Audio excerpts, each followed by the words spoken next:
Hello મિત્રો, progress કિચનમાં આપનું સ્વાગત છે। તો ઉનાળાની ગરમીમાં ફટાફટ બની જતું એકદમ ટેસ્ટી અને એકદમ ચટપટું એવું અને ઘરમાં બધાને જ પસંદ આવે તેવું આજે આપણે સિંગ ભજીયાનું શાક બનાવીશું। સિંગ ભજીયાનું શાક બનાવવા માટે આપણે એક કડાઈમાં 4 ચમચી જેટલું તેલ લઈ લઈશું। તેલ તમે તમારા ટેસ્ટ પ્રમાણે વધારે ઓછું કરી શકો। આપણું તેલ ગરમ થાય એટલે તેમાં આપણે 1 ચમચી જીરું નાખી દઈશું। તો આપણું જીરું સતળાઈ જાય એટલે તેમાં આપણે 5 ચમચી જેટલી હળદર હિંગ નાખીશું અને તેની સાથે થોડા લીમડાના પાન નાખી દઈશું।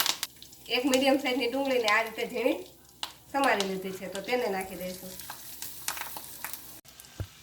આ ડુંગળીને આપણે 1 મિનિટ માટે આ રીતે સાતળી લઈશું।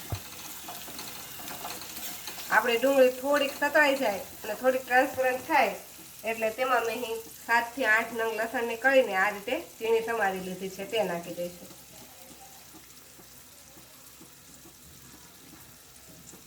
તો આપણે લસણ અને ડુંગળી સતળાય ત્યાં સુધીમાં આપણે એક મસાલા પેસ્ટ બનાવી લઈએ।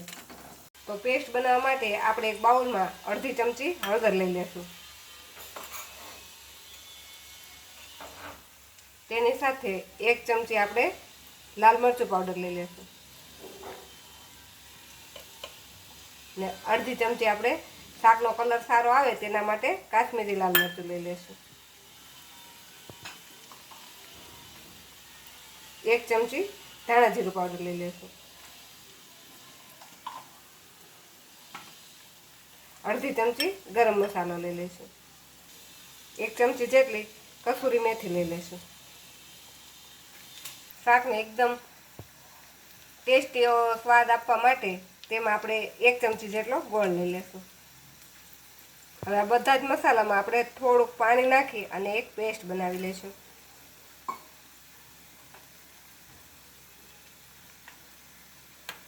બધા જ મસાલા મિક્સ કરી એકદમ સરસ એવી આની પેસ્ટ બનાવી લેવાની। કોઈ પણ શાકમાં જો બધા મસાલા તમે આ રીતે પાણીમાં પેસ્ટ બનાવી અને નાખશો તો તમારા મસાલા જ્યારે શાકમાં ઉમેરશો ત્યારે તે દાજશે નહીં અને શાકનો કલર એકદમ સરસ આવશે। તો એકદમ સરસ એવી આપણી આ પેસ્ટ બનીને રેડી થઈ ગઈ છે અને આ બાજુ આપણા ડુંગળી અને લસણ પણ સરસ સતળાઈને ટ્રાન્સપરન્ટ થઈ ગયું છે। તો હવે આ મસાલા પેસ્ટને આપણે શાકમાં એડ કરી દઈશું।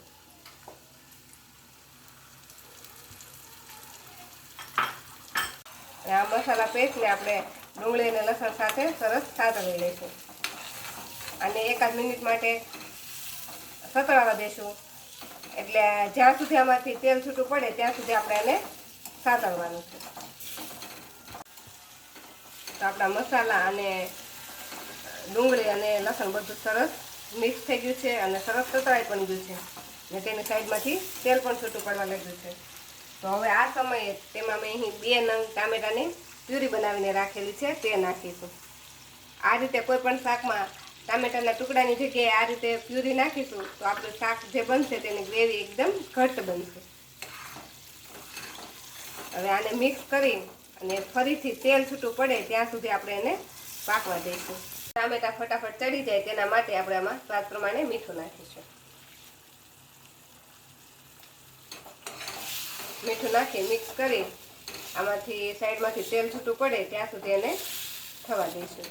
તો 5 મિનિટ જેટલો સમય થઈ ગયો છે અને આપણે જે ગ્રેવી હતી તે સરસ બની ગઈ છે અને તેની સાઈડમાંથી તેલ પણ છૂટું પડી ગયું છે।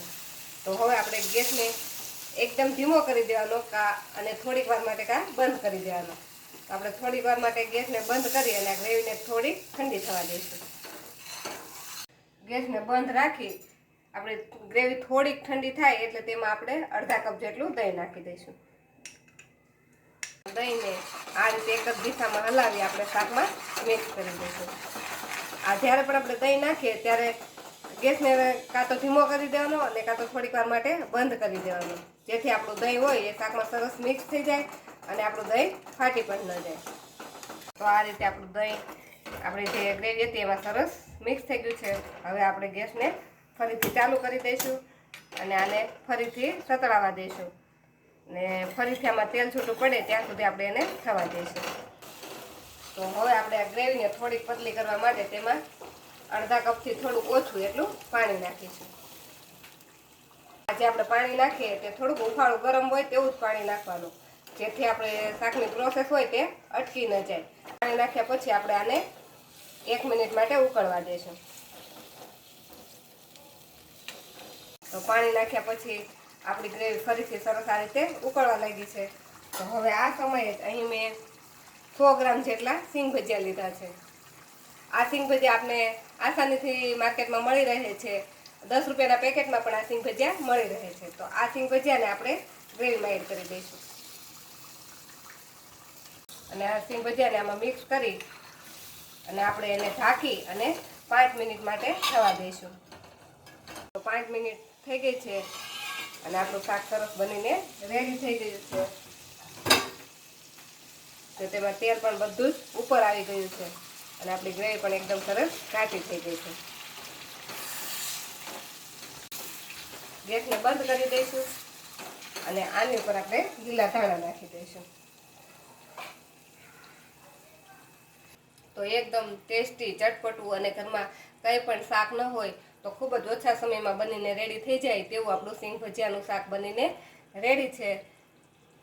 આ શાકને તમે રોટલી, ભાખરી, પરોઠા ગમે તેની સાથે સર્વ કરી શકો છો.